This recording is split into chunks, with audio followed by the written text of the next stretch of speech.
Welcome to the Circular Economy Show from the Ellen MacArthur Foundation. My name's Colin Webster and I'm here with my colleague Pippa Shawley.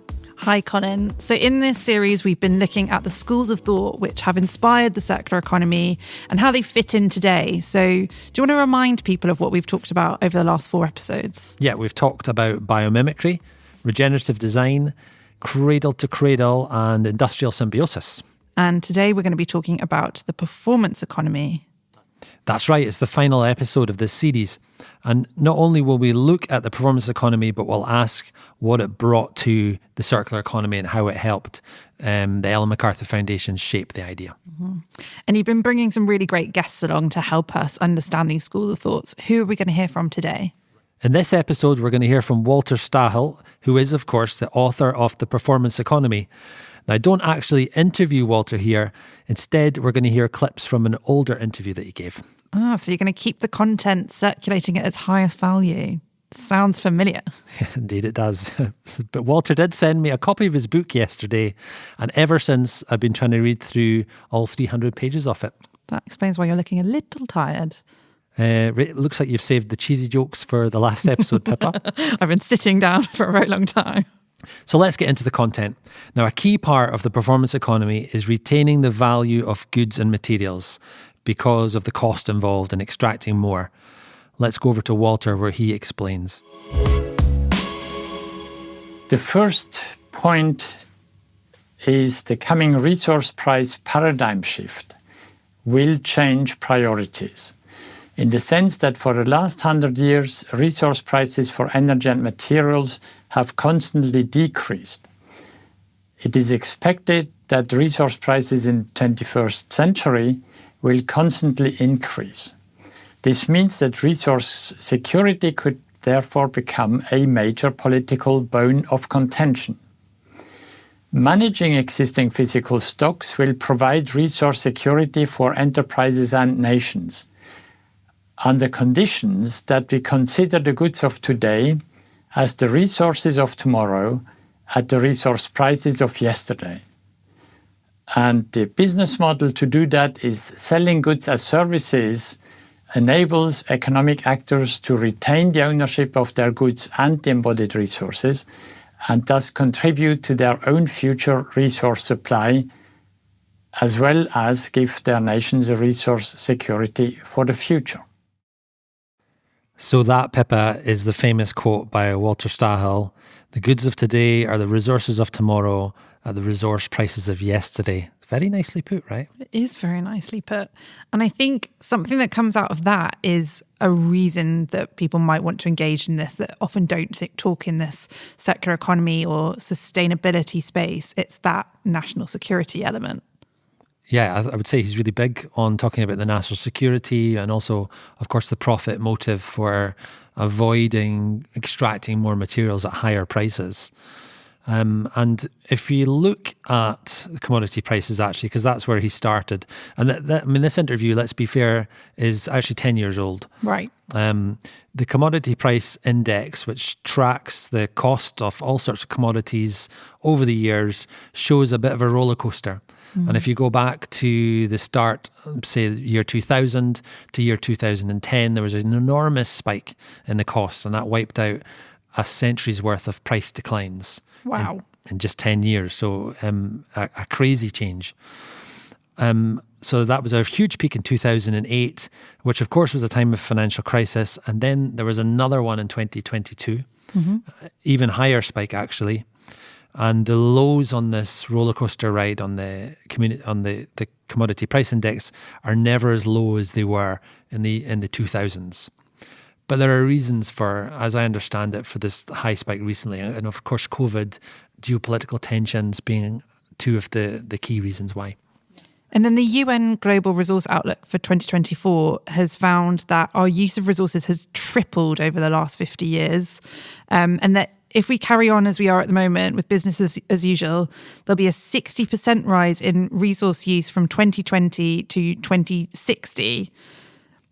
That surely means that primary resource extraction is still too cheap. There aren't enough barriers there. So one suggestion is raising taxes on non-renewables. Yeah, exactly. That is what it says. And of course, one would imagine with so much more resource extraction that you'll see even higher resource prices as a result. So a switch to what Walter's talking about, in essence, right, that what's at the heart of the circular economy, of using resources more intelligently, and therefore businesses saving money as a result would be a smart thing to do. And we'll get back to that idea of selling performance, i.e. the performance economy, instead of selling goods. But you picked up that point about taxing non-renewables, and it's a big part of the argument that Walter Stahel makes. Let's hear him make that argument just now. Sustainable taxation simply means do not tax what is desired. Therefore, do not tax renewable resources, including labor, human work, wages. Instead, tax non-renewable materials and energies. What does that mean? Not taxing labor as a renewable resource creates virtuous loops. It boosts job creation, employment, occupation in all forms and in all labor-intensive economic sectors.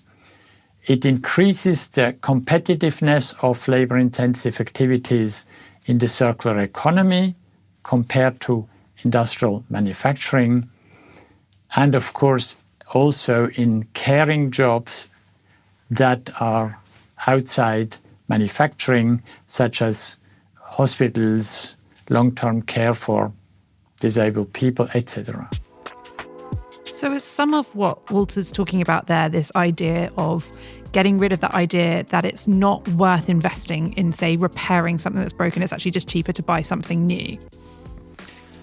Yes. So you have an example of what you might call linear lock-in.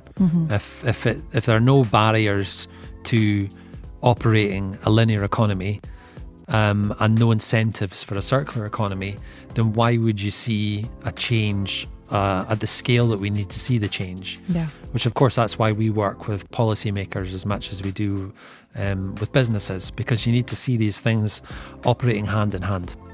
And so are there some examples of where this is happening already? Well, the European Commission in 2019 was still talking up the idea of sustainable taxation in the way that Walter Stahel was talking about it there as part of the European Green Deal. And there are examples. For example, in Sweden in 2016, they reduced their VAT rate from 25% to 12% on repair of bikes, clothing and shoes. And then they cut it again in 2022. And that was obviously done to stimulate more work being done in those areas. And I think that's great to see these examples taking off.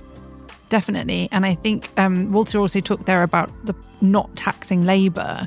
Can you tell us a bit more about that? Well, if you didn't tax labour, or if you took that Swedish approach to it by I guess, reducing some costs, then you incentivise more people to be in work, of course. And not only does that mean that they can be repairing goods or operating reverse cycles, and we know, and Walter will go on to talk about this, we know that the repair, for example, is much more labour intensive than extraction of materials. So we need more people to be working in those positions. And of course, we need more people in work in general. So not only do you get that benefit where a labour-intensive circular economy becomes more achievable, but you get those spin-off benefits. And you talked about the caring services. So if you have a blanket removal of tax on labour, then that benefits not just circular economy work, but everywhere else. He said caring, so hospitals, but across the board.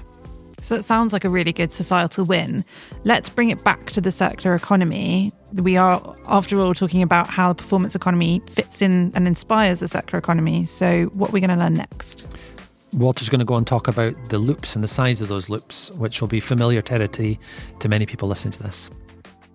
Now let's come to the circular economy. Circular economy is about economics and profit maximization. There is an axiom, an unwritten law, which says that the smaller the loop, the more profitable and resource efficient it is. In other words, don't repair what is not broken, don't remanufacture what can be repaired, don't recycle what can be remanufactured. This is the most beneficial one financially and resource-wise. The small loops, reuse, repair, are best done locally or regionally to avoid double transport costs. Whereas recycling is a global business based on employing cheapest labor, such as sending electronic waste to Africa for recycling. The second factor to consider is that a loop has no beginning and no end. You need to optimize the loop, which is stock management, maintaining value, maintaining quality and performance of goods and materials.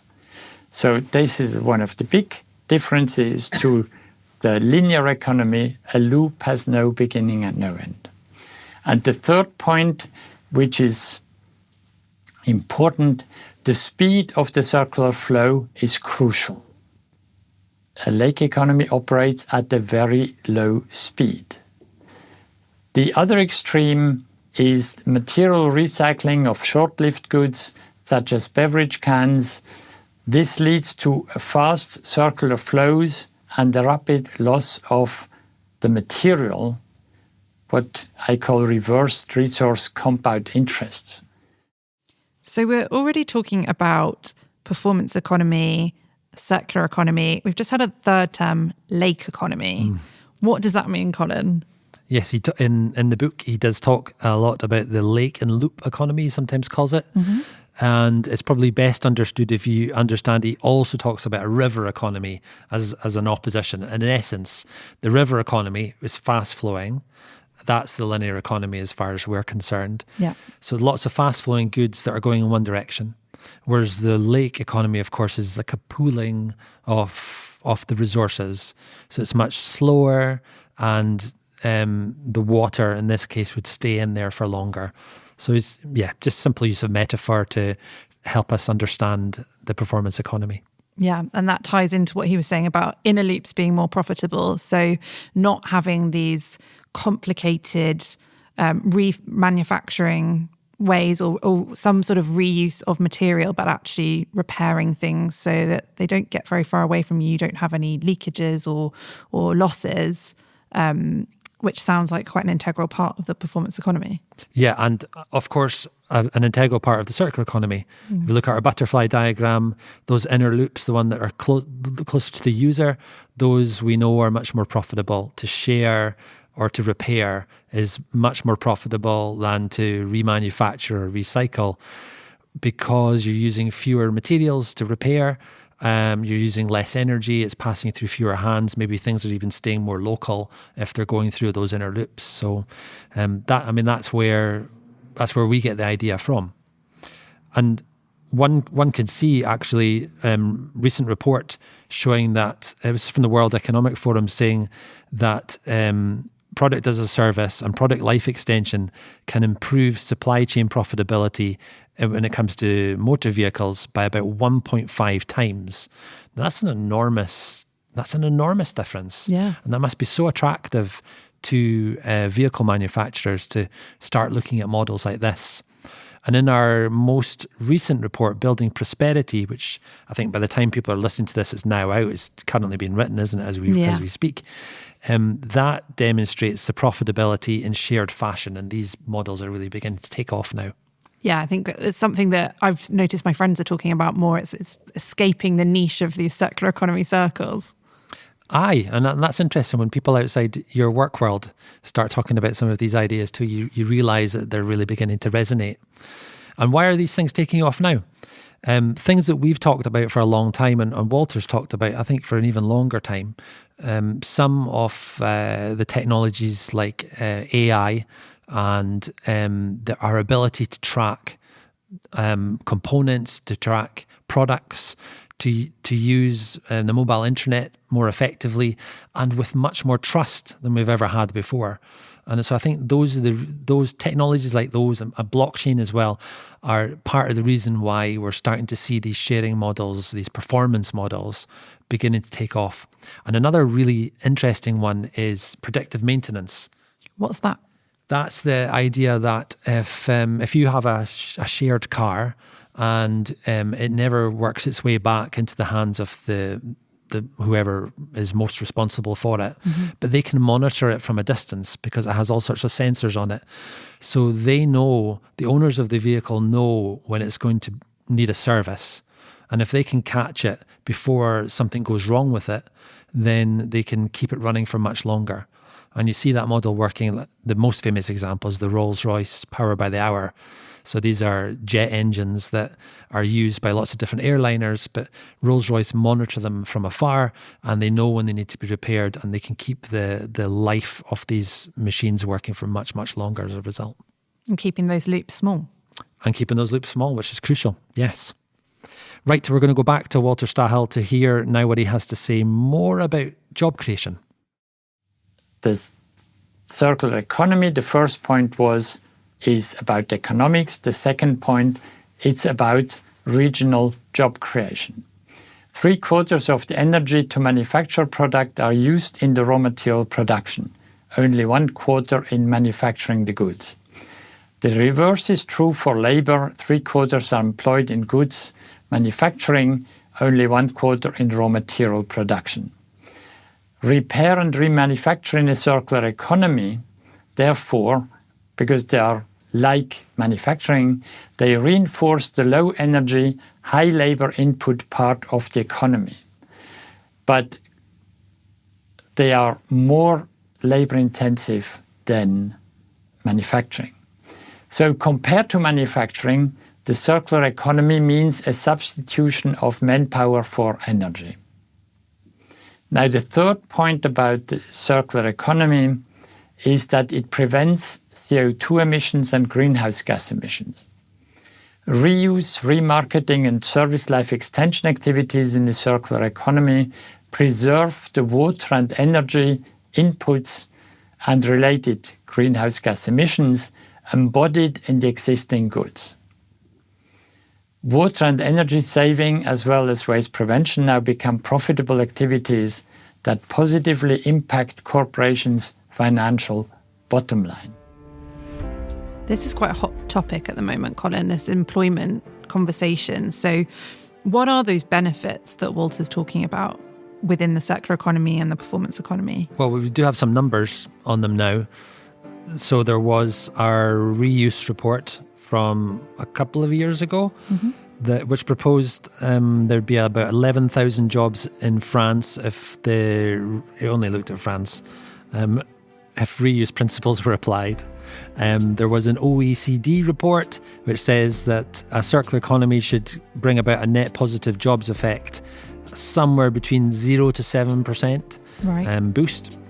And then there was an EU estimate which says that a transition to a circular economy could create 700,000 jobs by 2030 in the EU alone. And this is largely due to the fact that activities linked to that transition, such as we've just heard from Walter, product life extension strategies, reuse, repair, remanufacture, we've said this already, they're more labour intensive than primary production, which can often be automated. So there is a big advantage, it seems, to switching to a performance model, a circular economy model when it comes to employment. And the other thing he talked about there is the way it helps reduce greenhouse gas emissions, because we know that switching to green energy is only going to solve 55% of our emissions. We need a circular economy and the kind of things that Walter's talking about to fix the other 45%. Exactly, yeah, echoing exactly what we say. We're going to jump back to Walter for him to give us a wee conclusion, and then we'll talk a little bit more about how the performance economy is impacted on the circular economy.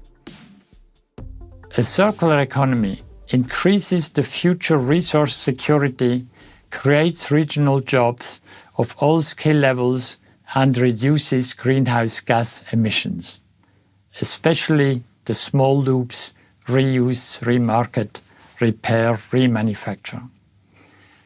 A sustainable tax policy, in other words, not taxing labor as a renewable resource, is a powerful lever to accelerate the development of a circular economy with positive impacts on the 3 pillars of sustainability: the economy, the environment, and social welfare jobs.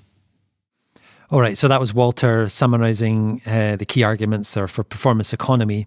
You know, one catchphrase of Walter's I like, and he does like a catchphrase.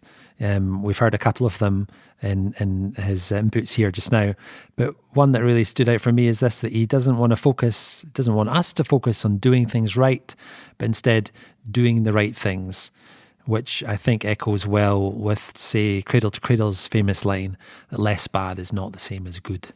And definitely echoes some things that we talk about in the circular economy as well. Like, you know, when people are like, oh, that's like sustainability, and we say, no, it's so much more.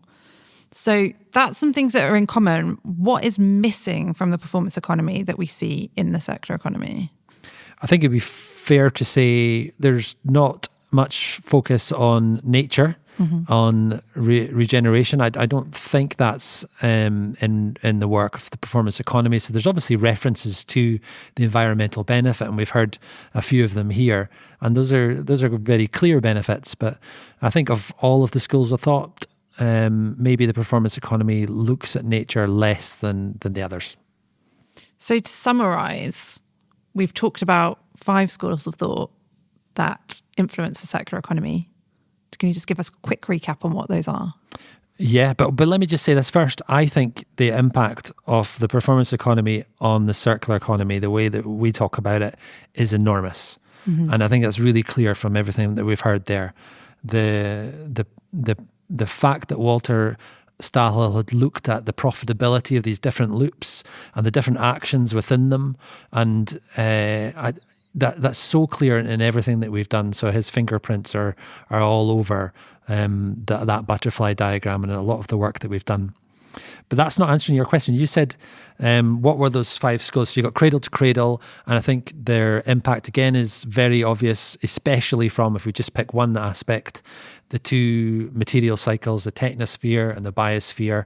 Again, that is our butterfly diagram, and that came from Cradle to Cradle.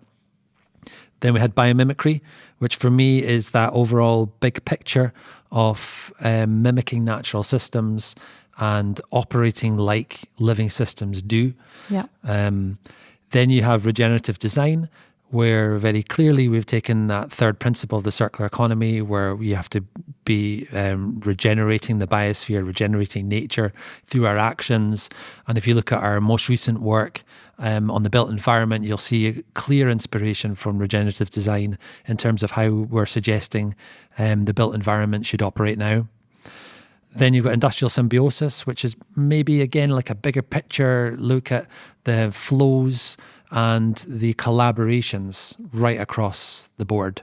So I would say 5 very clear schools of thought inspiring how we talk about the circular economy. Definitely. And thank you for finding people to talk about these in such an engaging way, Colin, and for guiding me and our listeners through it. If people want to find out more about the schools of thought, where can they go? Our website. Yes, on our website you can find information about each of them. But of course, they are all disciplines that all work on a standalone basis. So you can Google them quite comfortably and find all the leading thinkers, writers, and instigators of all of these different ideas. They're all out there. And if you found this series useful or entertaining, then please do share with your colleagues, your friends, your fellow students who might also enjoy it. And of course, make sure you're subscribed so you never miss a future series. Until then, thank you for listening.